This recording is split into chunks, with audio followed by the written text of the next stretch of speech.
Es un tema en realidad en el que dentro de las pequeñas partes incluyen ciertos temas como mama, tiroides. Trataré en la tiroides 2 o 3 ejemplos muy rápidos, porque aquí está Osmar, quien va a hablar de elastografía de tiroides y de otras cosas, más bien fruto de la experiencia que he tratado de hacerlo en varios otros sitios del organismo, como ustedes van a ver algunas aplicaciones de esto. Quiero empezar, para quienes no tengan un mayor conocimiento de la elastografía, indicando que la elastografía es una aplicación de la ecosonografía que nos demuestra la deformación o la elasticidad o compresibilidad por medio de la tensión, que se le denomina como strain, conocido como strain, o presión que ejercen las ondas de ultrasonido sobre los tejidos en los cuales se aplica, en nódulos, en tumores, en músculos, en el hígado, etc. Hay dos tipos de elastografía: la elastografía de esfuerzo o strain, mediante las compresiones mínimas del operador sobre el órgano examinado. Algunos sistemas incluso utilizan la pulsatilidad de las arterias adyacentes como compresibilidad, en vez de la compresibilidad. Es un método cualitativo, no es cuantitativo y es operador dependiente. La segunda parte de la elastografía es shear wave, método más reciente, automatizado, que utiliza la velocidad de las ondas de ultrasonido y mide cuantitativamente la deformidad del órgano, del segmento o de un órgano o de un nódulo o de un tumor examinado y reporta en kilopascales o en metros por segundo. La elastografía cualitativa tiene una alta sensibilidad, tiene varios mapas de color, tiene una barra de compresión, de calidad de compresión, que eso vamos a ver en ejemplos, un gráfico de calidad y patrón persistente. Entonces, consiste en que mediante el transductor hacemos mínimas compresiones sobre el órgano que estamos examinando, sobre el nódulo, y vamos a ver si es que es suave, o sea, tiene compresibilidad, tiene strain, o no lo tiene, que se pintará como de un color azul, aunque el color nosotros podemos modularlo si queremos en cambiar el color a azul o el color rojo, pero en términos generales lo que vamos a hablar ahora, que es lo azul como duro y rojo como suave, y un color intermedio como verde. Entonces, cuando un objeto es duro, gracias, ahí está mucho más claro. Cuando un objeto es duro, como por ejemplo en este caso, hacemos la compresión y quiere decir que no tiene strain, que no tiene compresión. Y cuando es moldeable, en cambio, es compresible, es decir, más blando y por ende más tiende a elasticidad y a benignidad. ¿Cómo funciona la elastografía? Mediante la adquisición de señales antes y después de la compresión. Los tejidos más elásticos son suaves, como ustedes pueden ver aquí, dice soft, en este equipo y en este tipo de color, y los menos elásticos, como duros, se pintan como un color azul. Entonces, en este caso, los tejidos intermedios, nódulos benignos, generalmente se pintan con una mezcla de colores, como veremos algunos ejemplos. Entonces, nos va a interesar mucho ver esta escala de colores y ver que esta barra de estos colores estén completas, todas las barras, quiere decir que la compresión que estamos haciendo es lo suficientemente buena y que el resultado que obtenemos es también bastante confiable al respecto de esto. Luego hay una tabla comparativa creada por profesor Tsukuba, por profesor Bueno en la Universidad de Tsukuba, en la cual tenemos toda esta escala de colores, sino la escala verde la que tiene más elasticidad, o sea, tejidos blandos, luego una escala intermedia que tiene un score de 2, que es lo que corresponde a como un fibroadenoma, por ejemplo, que se pinta entre varios tonos de compresibilidad suave y algo más dura, y luego a partir de la escala 3, 4 y 5 ya vemos que existe menor compresibilidad, es decir, que es más rígido el nódulo en el centro y un poco compresible en la periferia, que es absolutamente sólido en toda su extensión, y que además de ser todo el nódulo sólido, incluso tiene una reacción desmoplásica alrededor, es decir, con infiltración de tejidos vecinos. Esto es lo que les acabé de enseñar hace un momento, y entonces tenemos los score 5, desde el 1, que es el más suave, el más blando, hasta el 5, que es el más duro, y conforme va bajando esta escala vamos a empezar a sospechar en malignidad, y se recomienda desde el score 3, cuando vemos ya este tipo de registro, se recomienda ya realizar punción ecodirigida para aclarar el diagnóstico del nódulo. Podemos hacer una semi-cuantificación, porque vamos a ver algunos ejemplos, en los cuales nosotros medimos el tejido sano, como lo estamos haciendo aquí, y medimos el nódulo, y nos va a dar una relación de compresibilidad, o que nos sirve también para saber cuánto más duro es el nódulo en relación al tejido vecino adyacente o a un músculo adyacente, como quiera con el que queramos comparar. Esta semi-cuantificación nos va a dar unos valores en los cuales, a partir como ustedes pueden ver aquí, del 3, el 4 y el 5, se hacen más duros y son más sospechosos de que pueda ser, son más duros y más sospechosos y necesitan biopsia, y de aquí para arriba, es decir, en el color verde, amarillo y rojo, son un poco más suaves. Un solo ejemplo, en este caso, de un nódulo en que estamos comparando el tejido adyacente sano, como ven aquí, con la barra amarilla, y lo que corresponde al nódulo mismo, que nos da un factor, miren la diferencia de compresibilidad, de elasticidad, 5 veces más duro, esto que estamos viendo acá, y como vimos en el gráfico, pues desde 3 para abajo es altamente sospechoso.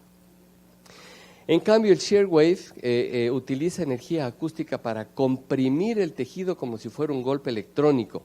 La velocidad de la onda de shear wave es medida transversalmente moviéndose en dirección perpendicular a la onda, es decir, que si la onda de ultrasonido golpea al nódulo, este se expande como que fueran las ondas de cuando cae algo en el agua, y esta es la velocidad que va a ser medida transversalmente mediante este shear wave, y tiene una alta tasa de cuadros por segundo, y puede medir la velocidad de propagación de esta onda que se dispara transversalmente, y puede cuantificar la elasticidad de un tejido o de un órgano.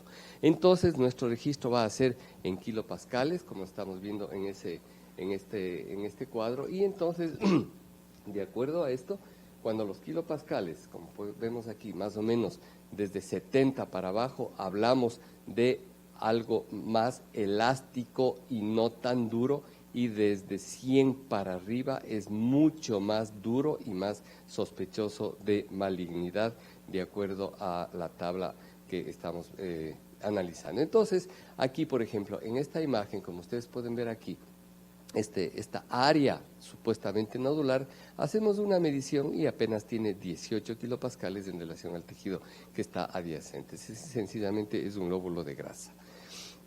Hay mucha literatura al respecto. Entonces, por ejemplo, en este cuadro y en este trabajo de varias universidades de Corea, nos indican que hay dos tipos de elastografía, el strain y el shear wave, que les acabé de mencionar, y que esto ayuda en la especificidad que el modo B normal ecográfico tiene para diferenciar entre nódulos benignos de malignos. Tanto es así que recientemente se ha agregado y se ha introducido incluso en el VIRATS, ya existe un VIRATS con elastografía concomitantemente. Entonces, en el strain, es decir, la compresibilidad, tenemos con score 1 negativo, score 2 o 3 que son entre sospechosos o de benignidad, y generalmente 4 o 5 ya hablamos de sospecha. Y con el shear wave, las unidades que ya les mencioné hace un momento. Y entonces, cuando tenemos, por ejemplo, un nódulo que nos dé un VIRATS 3, si tiene elastografía positiva, a lo mejor ya sube a un 4A. Y si tiene un 4A con elastografía positiva, sospechosa, puede subir incluso a una categoría extra. Y a la inversa, un VIRATS 3 con elastografía que nos da benignidad puede bajar a un VIRATS 2 y se evitaría punciones innecesarias.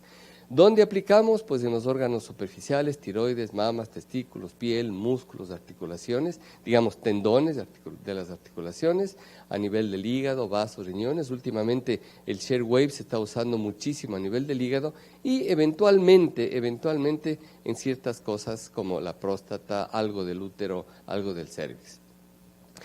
Quiero empezar con unos ejemplos en este caso tenemos un nódulo de la mama derecha, es un nódulo grande de 3,7 centímetros, horizontalizado, encapsulado. Siempre debemos empezar por el principio. El análisis lo hacemos con modo B bidimensional, como cualquier nódulo, como en cualquier equipo de ecografía. Vamos a ver si tiene o no vascularización, siendo características de un fibroadenoma. Vemos que es bastante vascularizado, tiene un registro de relativa baja resistencia, un area de 0.46, y entonces vemos que incluso es un poco móvil y desplazable, lo cual nos hace pensar en un nódulo benigno, es decir, en un fibroadenoma de tamaño bastante grande. Hacemos la elastografía y nos da esta mezcla de colores entre verde y azul, es decir, diferente textura de dureza del nódulo, que es característico de benignidad cuando tenemos la barra de colores completa, que nos habla de que estamos haciendo un buen ejemplo de elasticidad. Entonces, este ejemplo de aquí, bueno, en nódulos grandes generalmente no tenemos con qué comparar, porque ahí solo vemos la dureza del nódulo, pero sí no podemos hacer un estudio comparativo. Sin embargo, pues el nódulo que lo acabamos de ver aquí, estamos dentro del rango de 2, que es un score 2 relacionado con mediana dureza de tipo benigno. Y al hacer en otro nódulo, al hacer un estudio comparativo, fíjense que un fibroadenoma es apenas 1.3 veces en relación al tejido adyacente normal, lo cual nos habla también de cierta benignidad. Hemos hecho la punción y el resultado de este nódulo fue de un fibroadenoma.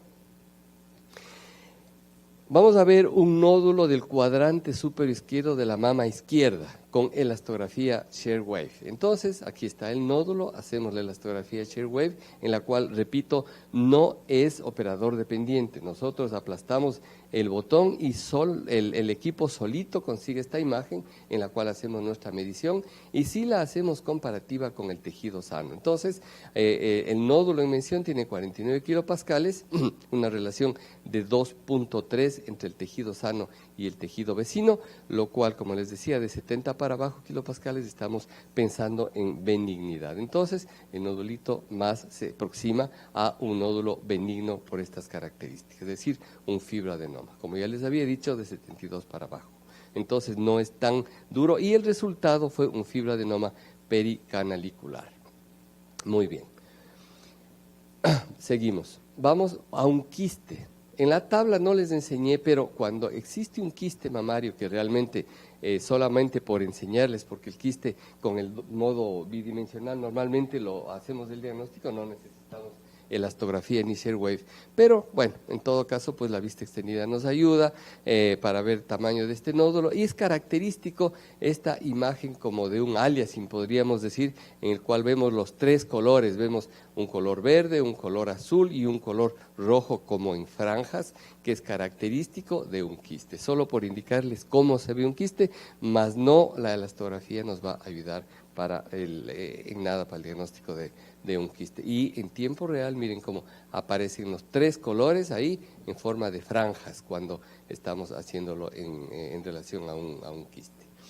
Acá tenemos un nódulo que está visible dentro de un conducto, es decir, la imagen que tenemos aquí podría corresponder a lo que creo que todos están pensando, a lo mejor en un tumorcito del canal del canal mamario, de un conducto, y entonces hacemos la elastografía y miren cómo nos da un color mixto de colores, como el que habíamos visto aparentemente en el fibroadenoma antes. Tenemos color rojo que es suave, colores azules, es decir, esta mezcla de colores más tiende, de acuerdo a la elastografía, como a un tumor benigno, y así en el tiempo real es como se pinta el tumorcito. Miren cómo aquí aparecen y desaparecen. Entonces vemos que la compresión, cuando tenemos las 6 barritas aquí, está bien hecha, y hicimos la punción y fue compatible con neoplasia papilar, papiloma intraductal versus CA papilar. Ese fue el reporte de este nódulo, es decir, nada es categórico. Acá tenemos una imagen relativamente parecida, una área seminodular dentro de un conducto, el anterior un papiloma intraductal, este es una área nodular, pero que tiene líquido, ¿no?, en el interior. No tiene vascularización, pero es una zona dura. Hacemos la elastografía y nos da colores, fíjense aquí, colores muy suaves, muy blando. Entonces hicimos una punción. Miren los colores que nos da la imagen dentro del conducto. Entonces habla de algo bastante suave, es decir, estamos más o menos en este plano. La elastografía nos dio prácticamente una textura casi igual al tejido vecino, como lo vemos acá, y fue un galactocele. Ahora vamos a ver un nódulo rígido de la mama. Este es un nódulo que por sus características, como ustedes lo pueden ver ahí, es un nódulo verticalizado, un nódulo sólido, de bordes mal delimitados, no tiene una buena estructura, vemos que hasta se pierde el plano de los tejidos. Es decir, por la imagen de este nódulo en el cuadrante superinterno de la mama derecha, es sospechoso de algo neoplásico. Hacemos la elastografía y miren el color que nos da. Es absolutamente rígido, absolutamente duro en esta parte de acá abajo del tumor. Hacemos un estudio comparativo entre el tejido sano y el tumor y nos da prácticamente 4 veces más duro que el tumor cuando tenemos el tejido sano, cuando tenemos, repito, las barritas completas, y esta es la imagen que nos reporta en la elastografía. Entonces, esto nos ayuda como un dato extra para pensar que esto es un nódulo de tipo canceroso, y naturalmente el siguiente paso es hacer la biopsia core para poder establecer el diagnóstico definitivo. Entonces, en este que estamos viendo aquí, estamos viendo más o menos entre este y este score, entre 4 y 5 aproximadamente. Y al hacer del mismo nódulo la elastografía Shear Wave, miren cómo en el tejido que no está tumoral tenemos 53 kilopascales, y en el tejido tumoral, el número 2 y el número 4, tenemos 168, 186 kilopascales. Es decir, una altísima probabilidad de un tumor canceroso por la altísima dureza que presenta este nódulo que les acabo de ver. Hicimos la punción y dice carcinoma ductal moderadamente diferenciado, infiltrante, con características medulares. Ese fue el reporte histopatológico. Acá tenemos otro caso de un cáncer ya conocido con infiltración a la piel, solamente por demostrarles cómo se veía este cáncer, repito, con infiltración hacia la piel, conocido, hipervascularizado en este tumor, como están viendo ahí, y con vista extendida. Era un tumor bastante grande, desde la piel que se extendía prácticamente, llegaba casi hasta la fascia posterior y el músculo. Y en la elastografía miren cómo nos dio. Esta parte correspondía a una zona de necrosis del tumor, y miren cómo acá vemos la parte dura del mismo, la parte sólida, y bueno, se trató de un cáncer. Pasamos a ver este ganglio intramamario, que es realmente un poco atípico, porque normalmente vemos ganglios intramamarios que son raros, pero no es muy común verle que tenga una corteza tan gruesa. Si bien la vascularización, como la vemos aquí, está a nivel del ilio, que eso nos habla más bien de algo benigno, pero el grosor de la corteza nos llama un poquito la atención. Y vemos que tiene una alta, digamos, es relativamente blando en la zona del ilio, pero la corteza está relativamente dura con la elastografía. Hicimos el estudio comparativo, nos dio 3,3 en la relación semicuantitativa, hicimos la punción del nódulo y el reporte dice sospechoso de malignidad en la muestra enviada. Pasamos a patología tiroidea, 2 o 3 ejemplos muy rápidos porque de esto va a hablar Osmar. Entonces, quiero indicarles un nódulo muy grande del lóbulo derecho. Miren este nódulo horizontalizado, bien delimitado, de características benignas, hipervascularizado. Hicimos el registro Doppler y nos daba un IR de 1. Pero hicimos la elastografía y miren los colores que nos da, ¿no? Entonces, esto de la elastografía pues nos ayuda en el diagnóstico de pensar de que es un nódulo que es blando por los colores que tenemos, más blando que sólido, ya que el tumor canceroso generalmente empieza la parte azul, la parte dura en el núcleo del del tumor, y en este caso más bien es al revés, ¿no? Entonces, eso está en contra de que sea un nódulo de tipo maligno. Entonces, estamos más o menos en este nivel, un nivel 2 de benigno, y al hacer la punción, bocio nodular hiperplásico. Entonces, en este es interesante, solo 2 ejemplos y paso a otras cosas. Esta es una paciente que tenía una tiroides de Hashimoto con el patrón característico micronodular, como lo vemos ahí, típico de tiroides de Hashimoto, pero tenía este nodulito que era un poco irregular, de bordes algo difusos, algo imprecisos, que nos daba un poquito de sospecha. No tenía vascularización, como lo pueden ver aquí, nos daba un poquito de sospecha. Hicimos la elastografía y miren los colores que nos da. Esto, si la sospecha que teníamos aquí, con la elastografía, como que la sospecha se nos fue y más bien pensamos en que es algo benigno. Hicimos naturalmente la relación y era apenas 1.2 veces más duro, y el reporte fue tiroiditis linfocitaria, compatible con tejido tiroideo hiperplásico, tiroiditis linfocitaria asociada. Es decir, fue un nodulito benigno que la elastografía nos ayudó para aclarar nuestro diagnóstico. Y ahora, el último ejemplo de tiroides, un nódulo muy pequeñito, 4,3 por 3,6 milímetros, pero es verticalizado, no tiene unos bordes tan bien definidos, es un poquito heterogéneo, no tiene vascularización, es de bordes, repito, un poquito mal definidos. Hacemos la elastografía y miren el reporte de la elastografía en un nódulo de 5 milímetros de diámetro mayor. Entonces, ya con esto podemos nosotros sospechar de que estamos acá, un nódulo extremadamente duro, y fue 5,6 veces más duro que el tejido sano con el que le estamos comparando, y naturalmente fue un cáncer papilar de tiroides. Esta es una paciente ya operada de un CA de tiroides que al lado de la tráquea tenía este nódulo, en el que por las características ya nos hace sospechar, puesto que es un nódulo de bordes mal definidos, era rígido, se le palpaba, tenía microcalcificaciones, es vascularizado, aquí está el registro de la vascularización, y el registro elastográfico, miren cómo nos da esta imagen acá de absoluta dureza del mismo. Era 5 veces más duro comparado con el tejido del músculo esternocleidomastoideo que está al lado, y el reporte fue carcinoma papilar metastásico en ganglio cervical izquierdo. Vamos a ver unos pocos ejemplos aquí de ganglios. Estos son ganglios hipertróficos, adenomegalias, que tienen un hilio, pero una corteza muy gruesa. Por el hilio pensaríamos que pueden ser algo benigno, pero la corteza es demasiado gruesa. Hicimos la elastografía y aparece como rojo, es decir, blando al centro, y del tipo que ya hemos visto algunos ejemplos como de benigno. Entonces, hicimos naturalmente la punción del ganglio y el reporte, la relación fue de 1 a 2 únicamente, entonces más bien de tipo benigno, y el resultado fue negativo para células malignas, la citología de este ganglio linfático que acabamos de ver.